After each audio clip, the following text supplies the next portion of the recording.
எல்லாருக்கும் வணக்கங்க. எல்லோரும் எப்படி இருக்கீங்க?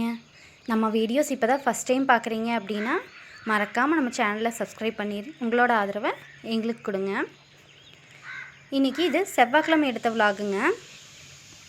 இன்றைக்கி காலையில் பார்த்தீங்கன்னா 5:30 மணிக்கே எந்திரிச்சாச்சுங்க. நாம் நேரத்தில் எந்திரிக்கிறோமோ இல்லையோ, இந்த பறவைகள்லாம் பாருங்கள் கரெக்ட் டைமுக்கு எந்திரிச்சிட்றாங்க. அவங்களோட வேலையை சரியாக செய்கிறது இல்லாமல் நம்மளையும் கரெக்ட் டைமுக்கு எழுப்பிட்டுறாங்க.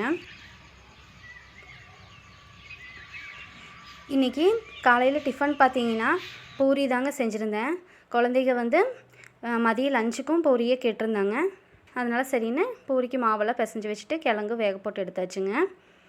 வாரத்தில் என்றைக்காவது ஒரு நாள் மட்டும் இந்த மாதிரி டிஃபன் ஐட்டம்ஸ் கொடுத்து விட்டுக்கலாங்க. டெய்லி சாப்பாடு தானங்க எடுத்துகிட்டு போகிறாங்க. சரி ஒரு நாள் மட்டும் டிஃபன் கொண்டு போட்டுன்னு இன்றைக்கி பூரியை செஞ்சு கொடுத்துட்டேங்க.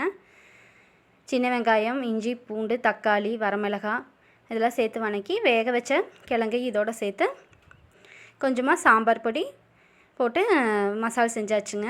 லாஸ்ட்டாக இறக்குறப்ப பார்த்தீங்கன்னா கொஞ்சமாக கடல மாவு கரைச்சி ஊற்றிட்டோம்னா மசாலா கொஞ்சம் திக்காக இருக்குங்க. டேஸ்ட்டும் நல்லா இருக்குங்க. இறக்குறப்ப கொஞ்சமாக கருவேப்பிலை தூவி இறக்கிக்கலாங்க.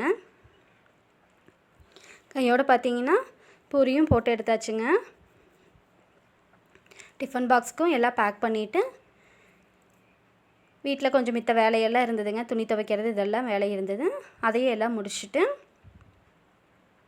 அதுக்கப்புறம் பார்த்திங்கன்னா இந்த வல்லாரக்கீரை இது ஒரிஜினல் வல்லார கிடையாது, இது சாப்பிடக்கூடாது அப்படின்னு சொல்லிட்டாங்க.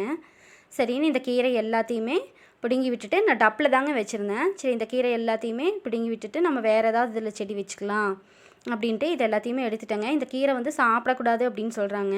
அதனால தாங்க இது எல்லாத்தையுமே இது பண்ணி விட்டுட்டேன். நம்ம வேறு வெந்தயக்கீரை ஏதாவது இது டப்பில் போட்டு வச்சுக்கலாமேன்ட்டு அதை எடுத்துட்டேங்க. இது பீர்க்கங்காய் விதைங்க. பீர்க்கங்காய்னா இது சட்னிக்கெல்லாம் போட்டு செய்யலாமாம்மாங்க. குட்டி குட்டி பீர்க்கங்காயாக இருக்கும் அப்படின்னு சொல்லி எனக்கு பக்கத்து வீட்டில் கொடுத்தாங்க. நானே இது வரைக்கும் இது பார்த்தது இல்லைங்க. சரின்ட்டு இந்த விதையும் போட்டு விட்டேங்க. இன்றைக்கி ஈவினிங் பூவெல்லாம் பறித்து கட்டி வச்சுட்டு செவ்வாய்க்கிழமை இல்லைங்களா, அதனால் வாராகி அம்மனுக்கு வீட்டிலே தீபம் போட்டு வாசல்லையும் நிலவாசல் படியில் 2 பக்கமும் மண் விளக்கில் தீபம் போடணுங்க. தீபம் போட்டு சாமியெல்லாம் கும்பிட்டு அன்றைக்கி நைட் டிஃபன் பார்த்திங்கன்னா தோசையும் கடலப்பருப்பு சட்னியும் தாங்க செஞ்சுருந்தேன். இந்த வீடியோ உங்களுக்கு பிடிச்சிருந்தா மறக்காமல் இந்த வீடியோவுக்கு ஒரு லைக் பண்ணிடுங்க. அப்படியே நம்ம சேனலையும் சப்ஸ்கிரைப் பண்ணிடுங்க.